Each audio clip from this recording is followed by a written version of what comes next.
আচ্ছা, কাতলা মাছ এসেছিল, এই নিয়ে আসলাম কাতলা মাছ। আর অনেক ভালো ভালো মাছ এসেছিল, বাটা মাছগুলো, কাতলা মাছ, তারপর রুই মাছ, সবটাই জ্যান্ত ছিল পুরো। আর কাতলা মাছটা দেখে পছন্দ হয়ে গেছে, এই কাতলা মাছটা নিয়ে নিয়েছি। আজ ভাবছি কাতলা মাছটা কিভাবে করব। তাহলে চলুন আগে কেটে ধুয়ে পরিষ্কার টরিষ্কার করে নিই, তারপর ভাবা যাবে আবার কি রান্না করব কাতলা মাছটা দিয়ে। দেখে পছন্দ হয়ে গেছে, নিয়ে নিয়েছি, এবার চিন্তা করব বসে বসে কি রান্না করব। তাহলে চলুন আগে কেটে নিই। সব আঁশটাশগুলো ছাড়িয়ে দিল, পরিষ্কার করে দিল। এবার শুধু আমি ঘরে পিস করে নেব। তাহলে চলো মাছটা কেটে নিই। জ্যান্ত ছিল বলে বেঁকে গেছে মাছটা একদম, দেখুন।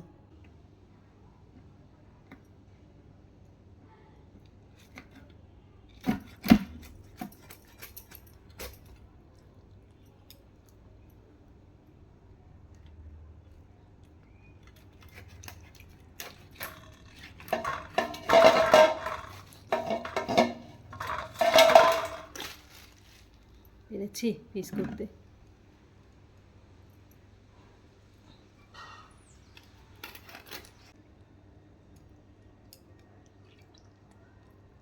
ডিম আছে,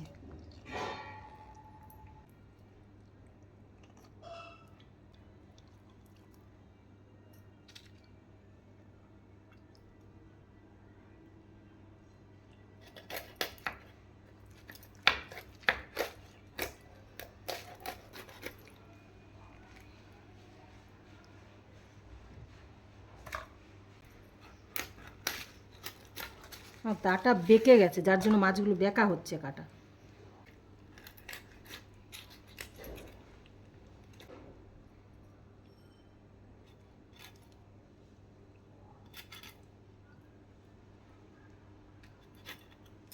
মাছ কেটে ধুয়ে নিয়েছি, এবার আমি নুন হলুদটা মাখিয়ে নেব।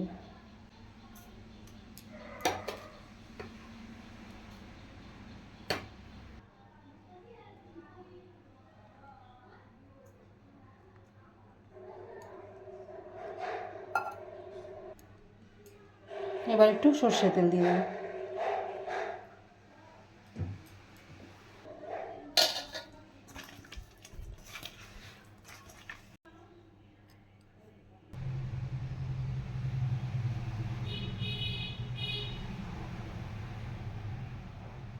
মাছের জন্য এখন আমি কিছু মশলা পেস্ট করে নেব। প্রথমে আমি নিয়ে নেব আদা, তারপর দিচ্ছি একটা মাঝারি সাইজের পেঁয়াজ কুচিয়ে, কাঁচা লঙ্কা পেকে গেছে, কিছু পাকা লঙ্কা আমি দিয়ে দেব। এবার একসাথে এগুলো পেস্ট করে নেব। তেল গরম হয়ে গেছে, এবার আমি মাছগুলো ভেজে নেব।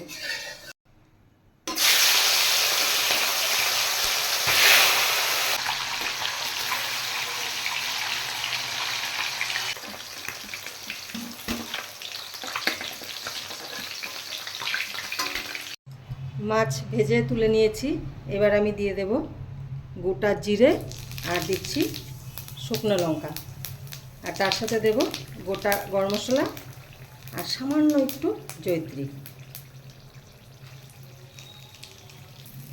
এবার দিয়ে দেব দুটো তেজপাতা। এবার দেব কুচিয়ে রাখা পেঁয়াজ।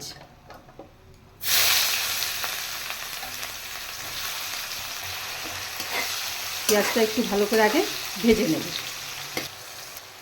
আর এখানে আমি পেঁয়াজটা অনেকটাই দিয়েছি, বড় সাইজের দুটো পেঁয়াজ দিয়েছি।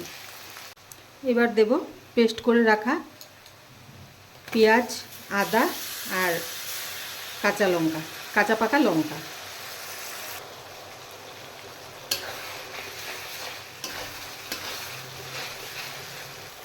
এবার দেব একটা বড় সাইজের টমেটো পেস্ট করে নিয়েছি।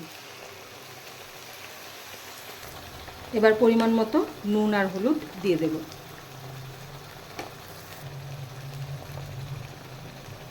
এবার কালারের জন্য 1 চামচ লঙ্কার গুঁড়ো দিচ্ছি। আর কাঁচা পাকা লঙ্কা আমি পেস্ট করে দিয়েছি, তার জন্য লঙ্কার গুঁড়োটা আর দেব না বেশি। এবার আমি মশলাটা কষিয়ে নেব ভালো করে। এবার দিয়ে দেব দই।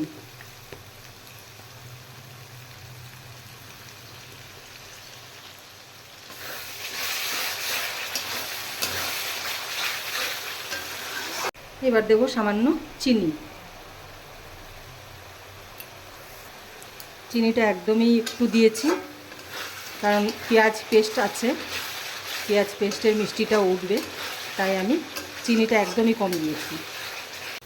আমি এই মশলা কষানোর সাথে আমি আরেকটা জিনিস দিয়েছি যেটা বলা হয়নি।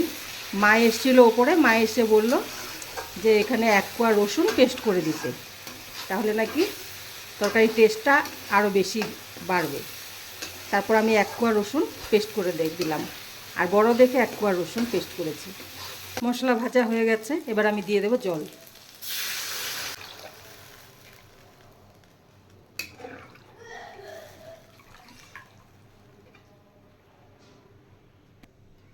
এবার আমি ভেজে রাখা মাছ আর আলু দিয়ে দেব। দেখুন আজকের ঝোল কিন্তু ফোটেনি, আমি জল দিয়েছি এই মাত্র। আমি তার সাথেই মাছ আর আলুটা দিয়ে দেবো আর একসাথে ফুটিয়ে নেব। আর এইভাবে রান্না করলে আরেক রকম টেস্ট। মাছ যত ফুটবে তত টেস্ট বাড়ে। এবার দিয়ে দেবো আলুগুলো। আলু ভেজে রেখেছিলাম, এবার মাছগুলো ফুটিয়ে নেব।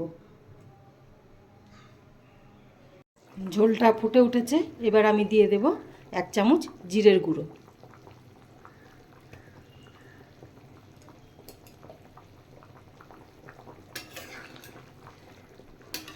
আমি জিরের গুঁড়ো কিন্তু মশলার সাথে ভাজিনি, আমি লাস্টে জিরের গুঁড়োটা দিচ্ছি।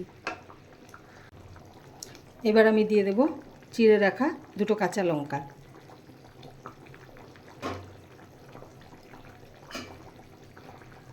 এবার আরেকটু ফুটিয়ে নেব। রান্না প্রায় হয়েই গেছে। কাতলা মাছের রেসিপি দেখলেন আপনারা কিভাবে রান্না করলাম। এবার রান্না করতে করতে জল তেষ্টা পেয়েছি, জলটা খেয়ে তারপর একটু পান মুখে দিয়ে নেব। আর পানটা মুখে দিলে রান্নাটা আরও টেস্ট হয় বেশি।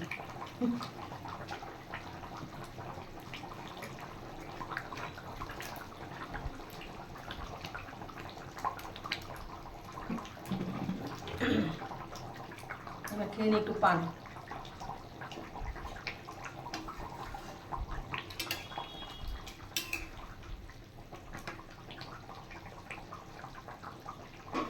আমার কাতলা মাছের তরকারি হয়ে গেছে, এবার নামিয়ে দেব।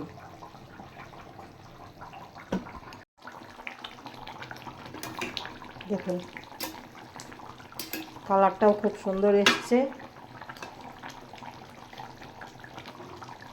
আর আমি গুঁড়ো গরম মশলা দিচ্ছি না, কারণ গোটা গরম মশলা আমি ফোড়নে দিয়েছি। এবার আমি তরকারিটা নামিয়ে দেব।